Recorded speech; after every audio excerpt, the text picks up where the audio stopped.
and welcome to Ellen Ruth Soap. I'm Ellen, and today I'm doing a remake of my triple butter bars. I've made this video several times before, but when I asked if y'all liked remake videos, I got a lot of yeses, so we're doing it again. Triple butter today. And what I do though different, it's the same soap recipe, but I switch up the fragrance. So in the spring and summer months, I like to use a fresher, more fruity scent, and then in the fall and winter when I remake it, I use a more earthy, woodsy scent.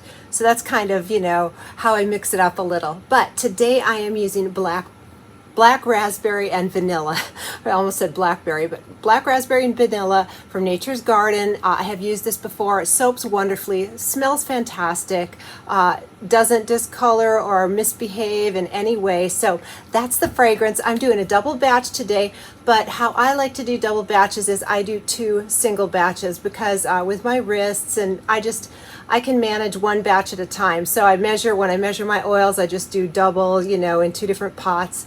So anyway, double batch, that's what I'm doing for the color to represent that buttery, because we're doing mango, shea, and cocoa butter in this soap, as well as buttermilk and heavy cream powders. So this is just luxurious and buttery. I like this matte yellow oxide pigment from Wholesale Supplies Plus. And this is such a beautiful buttery yellow. So we're going to do a swirl with this and probably just a simple scoopy top. I really want the ingredients and the butters to speak in this soap. So the design is very muted.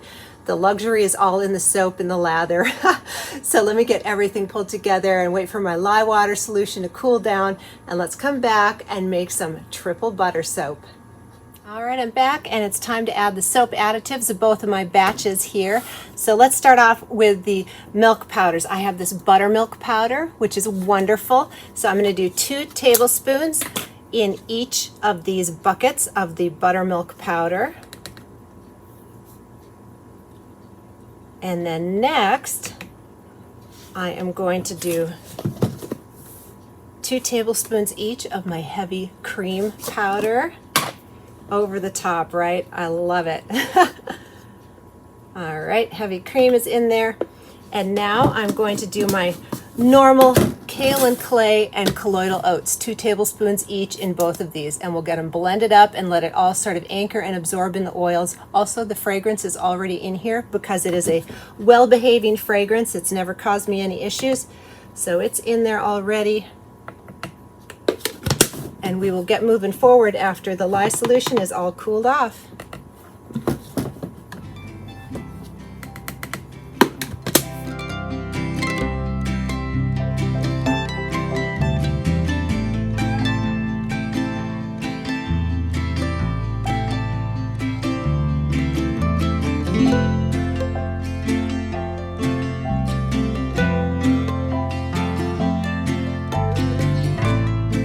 Ready to move forward with batch 1 here. I do these one at a time just because that's how I do it. Here is my lye solution, which has cane sugar, tussa silk fibers, and sodium lactate in there. I do have my buttery yellow color dispersed in a little distilled water off to the side. It just makes blending easier, and that's how I like to do it.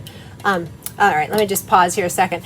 As far as the pre-dispersing it in water, you can pre-disperse your micas and oxides in a little bit of carrier oil. You can pour off some of your soap oils to do it. You can put the powder on top of your tray soap. There's multiple ways to do it, and I've done it all different ways. All of them work wonderfully. So this is just what I'm doing. Sometimes when I think ahead, I just run it off because I do such a steep water discount that I have a little room to play with some distilled water. So anyway, colors. There is, you'll find as you make soap for a while that you kind of develop your own soap personality, if you will. There's just little things that you'll do that kind of just work for you. Some things are hard and fast rules, and other things are, you know, you can work with it and see what works for you. So anyway, let's get this blended up to a nice emulsion, and then we'll split off for the color and get the first batch in the loaf mold. So I'm just going for emulsion. And one of the ways you can tell if you have emulsion is stop stirring and see if you have oil rise to the top. And if you do, you just keep stirring a little bit more until all of your lye has bonded with all of the oils. That's emulsion, and then trace is how thick it is. A light trace means you can barely see a little trail on top when you pull your stick blender out. A thick trace means you can definitely see it. And then there's soap frosting, which is a way, way, way thick trace. All right, we've got emulsion. So let's pull over the colors and get to pouring batch number 1.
It's the next day and I am very anxious to get in here and see how these came out.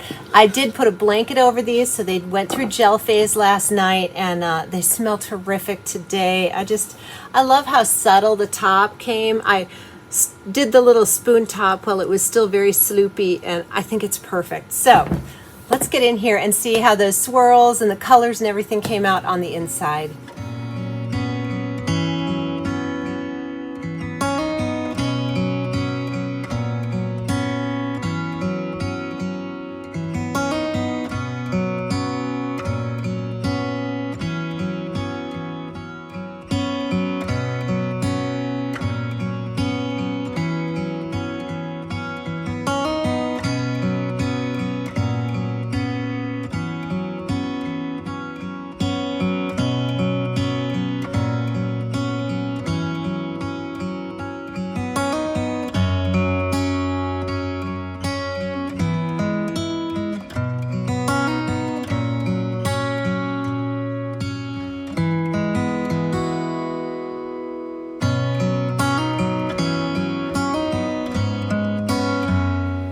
We're back with the lovely Olga, and I cannot wait to get in here.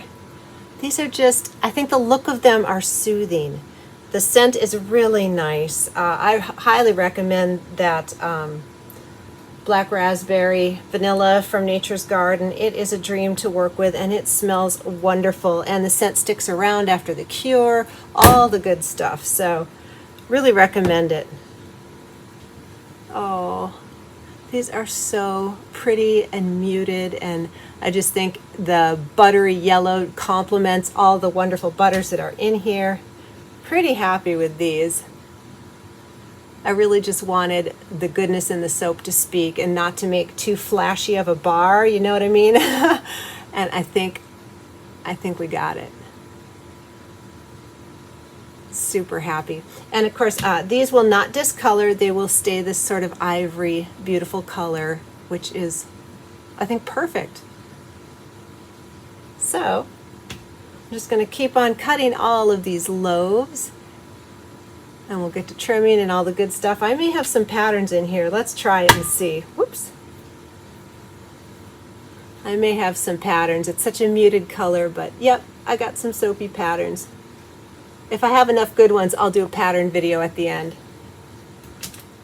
All right, time to get into the next loaf. So fun cutting soap. You know, it's one of my favorite parts. Well, I love everything. I love all the parts of soap making. I love the science and the chemistry, formulating recipes. I love working even with challenging fragrances. They keep you on your toes. Love everything about it. But cutting is particularly fun because you never know what you're going to get until you get in there. And I love that. It's like a little surprise every time. Love it. All right, well, I'm going to keep cutting, let these sit on the table here for a couple of hours, let the surface area dry before I come back in and do my beveling and stamping and all of that. So, thank you so much for joining me today. I really appreciate you taking your time out of your day to be with me and watch the video. I hope you subscribe, give it a thumbs up and a comment.